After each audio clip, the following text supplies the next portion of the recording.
Good afternoon అండి. ఈరోజైతే నేను చుక్కాకు ఉలవ కర్రీ అయితే చేస్తున్నానండి. ఇదైతే చాలా టేస్టీగా ఉంటుందండి. నేను విలేజ్ స్టైల్ అయితే చేస్తున్నాను. దీనికి కావాల్సిన ఇంగ్రీడియంట్స్ అయితే చుక్కాకు వచ్చేసి ఒక కట్ట నేను నీట్గా 2 times వాటర్లో కడిగి చిన్నగా కట్ చేసి పెట్టుకున్నానండి. మొలకలు కట్టిన ఉలవలండి 1 big cup తీసుకున్నాను.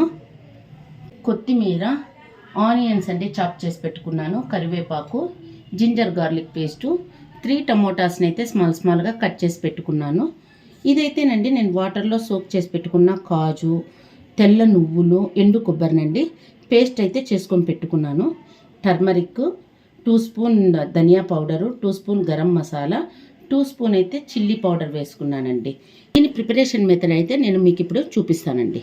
ఫస్ట్ అయితే నేను ఉలవల్ని కుక్కర్లోకి వేసుకొని కొద్దిగా ఉలవలు మునిగేంత వాటర్ వేసుకొని, ఆల్రెడీ నేను మొలకలు కట్టి పెట్టుకున్నాను కాబట్టి ఒక 2 విజిల్స్ అయితే పెడతానండి. చూడండి, నేనైతే లిడ్ క్లోజ్ చేసేసి 2 విజిల్స్ వచ్చేంత వరకు అయితే నేను ఉలవలు అయితే కుక్కర్లో ఉడకబెడతానండి. ఇంతలోపల కర్రీ అయితే చేసుకునే విధానం నేను మీకు చూపిస్తానండి. ఇంతలోపు నేను కడాయిలో అయితే 3 స్పూన్స్ అయితే ఆయిల్ వేసానండి. ఆయిల్ హీట్ ఎక్కాక చెక్క, లవంగ, ఇలాచి అయితే వేసానండి. అవి చిట్పట అనేటప్పుడు కట్ చేసి పెట్టుకున్న ఆనియన్స్, కరివేపాకు అయితే వేయాలండి. ఆనియన్స్ అయితే కొంచెం మెత్తపడ్డాయండి. ఈ మెత్తపడినప్పుడే మనము రెడీ చేసి పెట్టుకున్న జింజర్ గార్లిక్ పేస్ట్ అయితే యాడ్ చేయాలండి. అల్లం వెల్లుల్లి పేస్ట్ అయితే పచ్చివాసన అయితే పోయిందండి.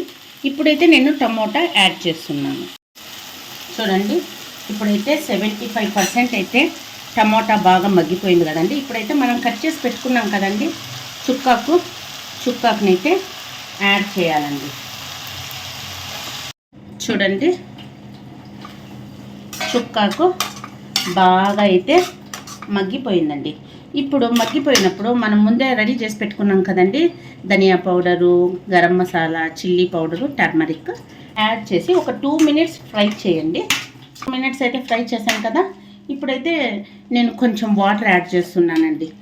ఈ కొబ్బరి, నువ్వులు మిక్సీ పట్టుకున్నాను కదా, అదే వాటర్, మిగిలిన వాటర్ని అయితే ఇప్పుడు యాడ్ చేశాను. సాల్ట్ అయితే వేస్తున్నాను. సాల్ట్ వేసిన తర్వాత ఒకసారి కర్రీని బాగా కలిపి మరొక 3 to 4 minutes అయితే మగ్గించాలండి. చూడండి, ఈలోపు అయితే కుక్కర్లో పెట్టిన ఉలవలు అయితే పెట్టాం కదండి, బాగా ఉడికిపోయాయి. ఇప్పుడైతే నేను ఈ ఉలవల్ని కర్రీలోకైతే యాడ్ చేస్తాను. చూడండి, కర్రీ అయితే చాలా బాగా మగ్గిపోయింది.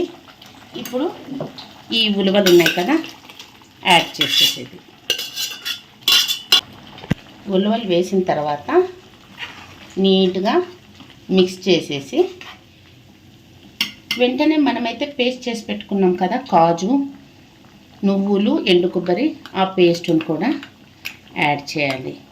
ఈ పేస్ట్తో నుంచే కర్రీకి అయితే చాలా టేస్ట్ వస్తుంది. చూడండి, ఒకసారి మీరైతే ట్రై చేసి చూడండి. చుక్కాకు ఉలవ చారు చాలా టేస్ట్గా అయితే ఉంటుందండి.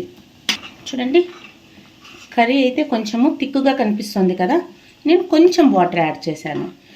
ఈ ఉలవల చారు అయితే కొంచెం తిక్కుగా ఉంటేనే బాగుంటుందండి కర్రీ కాబట్టి 3 minutes అయితే నేను లిడ్ క్లోజ్ చేసి పెడతానండి.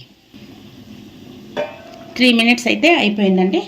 ఫైనల్గా నేనైతే కొత్తిమీరని యాడ్ చేస్తున్నాను. చుక్కాకు ఉలవ కర్రీ అయితే రెడీ. ఈ వీడియో మీకు నచ్చినట్లయితే ప్లీజ్ లైక్ చేయండి, షేర్ చేయండి, subscribe my channel. Thank you.